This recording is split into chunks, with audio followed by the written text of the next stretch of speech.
Hai Sobat Hop, kita udah sampai nih di tipe yang paling besar dari Jingga Residen. Coba tebak harganya berapa? Di 3M-an. Apa aja sih yang bisa bikin 3M itu? Nah, habis ini kita lihat unitnya. Yuk. Nah, kita lihat nih fasad dari unit yang harga 3M-an di Jingga Residen. Kalau kita lihat dari sini, itu cukup megah ya teman-teman ya. Jadi dia banyak permainan batu alam nih. Dan permainan batu alamnya itu bukan permainan batu alam biasa. Kalau dilihat atapnya di atas, itu dia pakai atap limas, tapi levelnya dibuat beda ya. Jadi nggak yang sejajar dengan fasad, tapi dia dibuat maju mundur nih. Dan bisa dilihat di bagian atas, itu ada topinya tuh, topi-topian untuk melindungi balkon yang di atas. Yuk kita lihat di sebelah sini nih.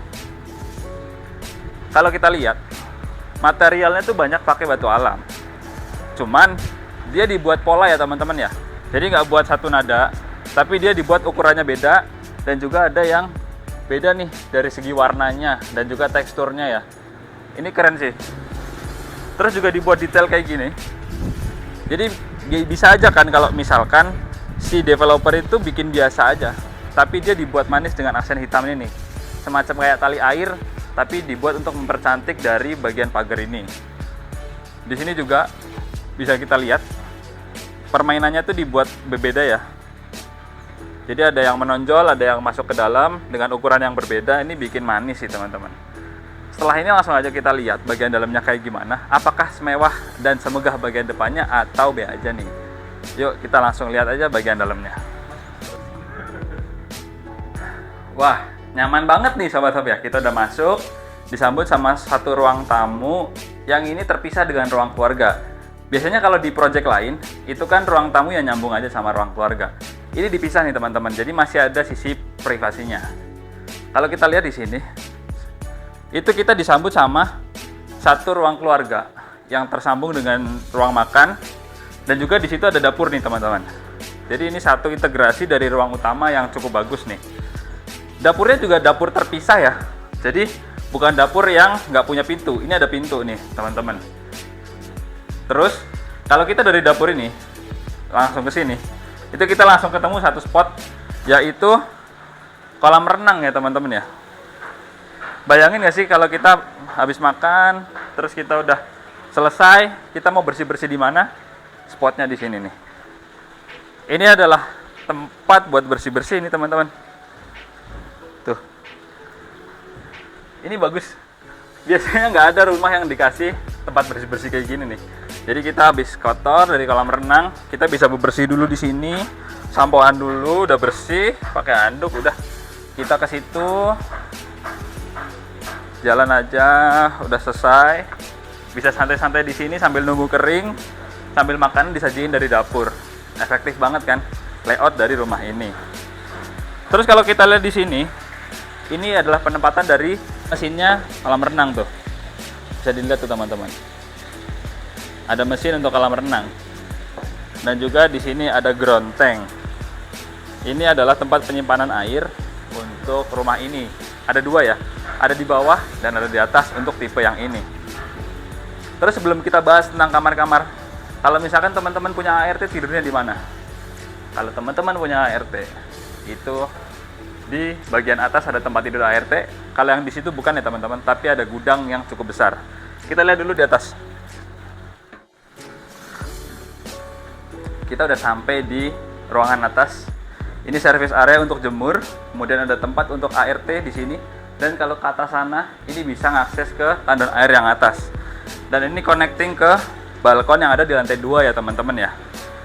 Ini enak banget sih. Kalau misalkan kita lagi santai di sini, bisa ditaruh kursi juga di sini, bisa lihat ke taman belakang. Nah, ini adalah ruangan utama di lantai 2. Jadi di bawah juga ada ruang TV, ruang keluarga. Tapi kalau misalkan mau yang lebih intim lagi dengan keluarga yang sangat dekat, misalkan dengan anak, bisa di sini nih. Nonton di sini, TV-nya di sana. Ini masih luas banget juga nih. Bisa teman-teman kreasiin untuk misalkan tempat bermain anak, ataupun di sini bisa mini library atau tempat kerja, itu masih bisa banget. Terus ada 3 kamar tidur di atas, satu di sini kamar tidur utama, satu di sini, dan satu di sebelah sini. Ini untuk anak-anak ya. untuk inspirasinya ya. Kita nyalain lampunya biar kelihatan. Ini oke sih teman-teman, kalau misalkan siang-siang nggak pakai lampu, ini dibuka, cahayanya masuk banyak nih. Dan ini juga banyak inspirasi desain interior yang cukup bagus ya, kayak ini ya. Ini bisa dipakai untuk pengganti dari headboard dari kasur. Wallpaper ini sesuai selera sih teman-teman, suka atau enggak. Nah ini kamar mandinya nih. Ini kamar mandinya. Ini ada tiang. Jadi kalau misalkan teman-teman itu nggak pengen ribet-ribet beli yang kaca, bisa pakai ini nih. Nanti di sini bisa dikasih tirai yang pakainya plastik. Jadi teman-teman bisa buka dan tutup, kemudian bisa mandi dengan tenang tanpa takut airnya ke sana. Terus di sini juga ada kamar, satu kamar untuk anak, yang dimensinya itu sama dengan yang sebelah sana ya teman-teman. Jadi nggak ada namanya kecemburuan sosial antara anak yang satu dengan anak yang lain gitu, karena kamarnya sama. Paling bedanya di besar jendelanya aja sih. Ini lebih besar ya, tapi nggak begitu masalah sih kalau menurut saya sih. Kalau cuman itu doang. Di sini juga ada satu balkon yang ke belakang.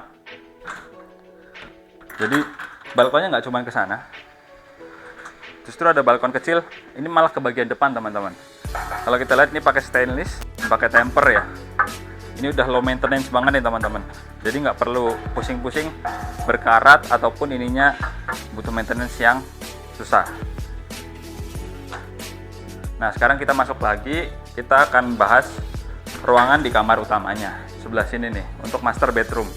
Jadi ini adalah ruangan yang nanti dipakai oleh tuan rumah. Bisa kita lihat luasnya. Jadi ini luas banget ya teman-teman ya. Bahkan dengan posisi lemari yang menonjol, ini tuh masih ada sisa yang sangat-sangat besar nih. Ini sebenarnya teman-teman kalau misalkan di desain interior itu bisa untuk lebih maksimalkan ini. Jadi kenapa kita harus pakai desain interior sebenarnya adalah memaksimalkan luasan ruangan yang ada biar ruangan itu nggak terbuang sia-sia nih. Kayak misalkan lebar segini nih masih terlalu besar kalau menurut saya, bisa dikreasikan. Lalu di sini ada satu kamar mandi yang oke karena dia udah pakai bathtub. Lantai 2-nya kayak gitu tuh isinya.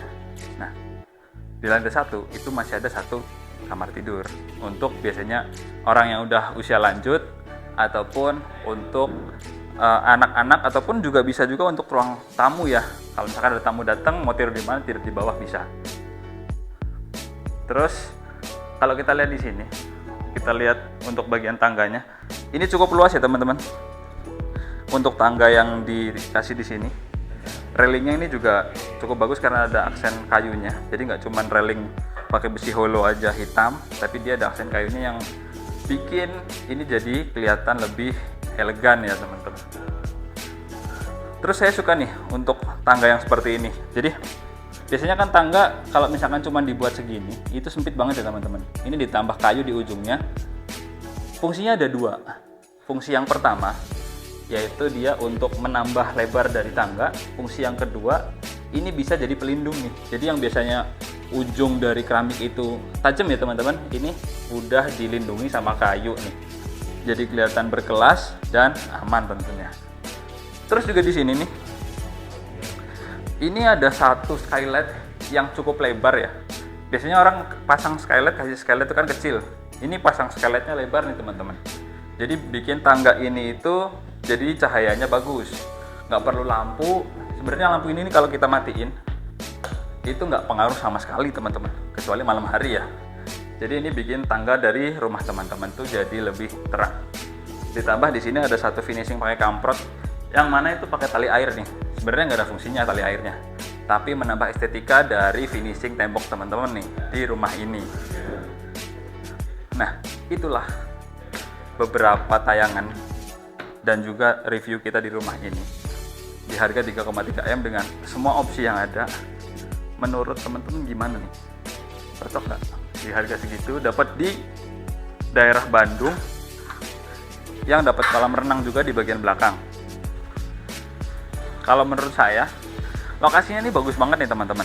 Kalau kita bicara tentang lokasi, harga 3,3 M-an, ke pintu tol terdekat, pintu tol Soroja itu cuma 4 menitan sampai 5 menit lah. Ke kantor bupati itu paling 5 menitan. Ke rumah sakit daerah Oto Iskandar Dinata itu paling cuma 4 menitan doang. Lalu di sebelah nih ada Samsat nih. Kalau teman-teman misalkan mau bikin STNK, atau teman-teman nih udah habis nih mau perpanjang STNK, terus perpanjang BPKB atau bikin BPKB, Samsat di sebelah nih teman-teman. Mudah banget di sini karena memang deket banget sama kantor pemerintahan Kabupaten Bandung ya. Nah, teman-teman, kalau menurut saya ini oke banget. Menurut kalian gimana? Jangan lupa untuk komen di kolom komentar pendapat kalian tentang rumah ini. Dan kalau misalkan kalian punya properti-properti yang ingin direview oleh kita, teman-teman bisa tuh hubungi kita di kontak yang ada, ataupun teman-teman komen aja di kolom komentar. Nanti kita akan datengin properti tersebut biar teman-teman tahu tentang properti tersebut. Jangan lupa juga untuk share ke kerabat teman-teman. Barangkali mereka lagi cari rumah dan butuh info yang kredibel. Salam dari Home of Property Indonesia. Sampai berjumpa di video selanjutnya. Nah, kita udah selesai nih Sobat Hope, jalan-jalan di unit-unit yang ada di Jingga Residen Soreang, Bandung. Setelah ini kita masuk segmen terakhir kita, yaitu kita akan tes jarak dari sini menuju ke pintu tol terdekat ya. Kita tadi udah beli minuman nih di Jingga Point. Jadi di sini nih keren banget nih. Selain perumahan, di sini juga ada minimarket di depan untuk warga perumahan Jingga Residen. Habis ini lihat terus kira-kira berapa menit kita menuju ke pintu tol terdekat ya. Nah, Sobat Hope, kita udah ada di depan dari Jingga Residen. Habis ini kita akan tes akses, tes jarak dari Jingga Residen ke pintu tol terdekat. Ini kita habis ini langsung nyalain stopwatch-nya. Sekarang jam 14:20. Kita nyalain ya. Yuk, langsung. Berjalan melangkah atur masa depan, mulailah untuk menjadi lebih mapan, akhirilah untuk memulainya harapan dengan tujuan yang pasti. Let's go. Hidup butuh proses, men. Tak sembarang kau berargumen. Nah, kita sekarang udah ada nih. Belakangan ini gerbang tol Soreang. Sekarang di 14:25. Ini kita stop 5 menit 24 detik dari project Jingga. Jadi kayak gitu perjalanan kita di Jingga Residen di Soreang, Bandung. Komen di bawah menurut kalian kayak gimana nih Jingga Residen.